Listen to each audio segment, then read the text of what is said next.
Bonjour Faïza. Bonjour. Les débats reprennent donc aujourd'hui à l'Assemblée nationale sur le budget, avec des débats sous pression, on l'a vu, avec déjà plusieurs revers pour le gouvernement. Ah oui, les discussions se sont embourbées, les débats ont été ralentis et le temps presse. Il ne reste plus que quelques jours avant le vote solennel sur cette partie recette du budget. Ce sera le mardi 4 novembre. Les députés ont d'ores et déjà remodelé la feuille de route budgétaire du gouvernement qui prévoyait à la base un tour de vis de 30 milliards d'euros. Objectif qui s'éloigne au fur et à mesure des discussions.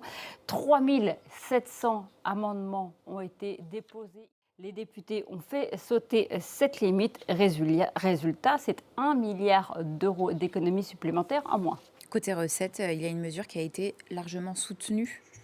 La CDHR, c'est la contribution différentielle sur les plus hauts revenus qui est prolongée. 279 voix pour, 25 contre. La mesure pourrait rapporter 1 milliard d'euros, en tout cas l'an prochain.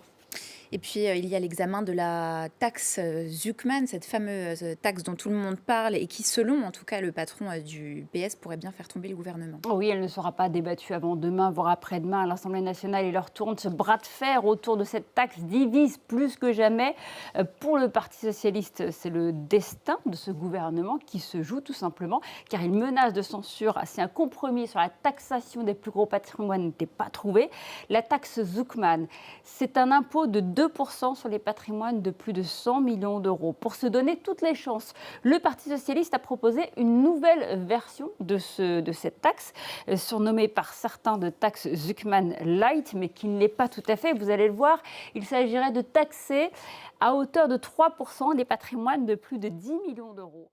Et on en parlera aussi tout à l'heure à 11 heures avec Flore Simon dans la chronique politique. Merci beaucoup à vous, Faïza.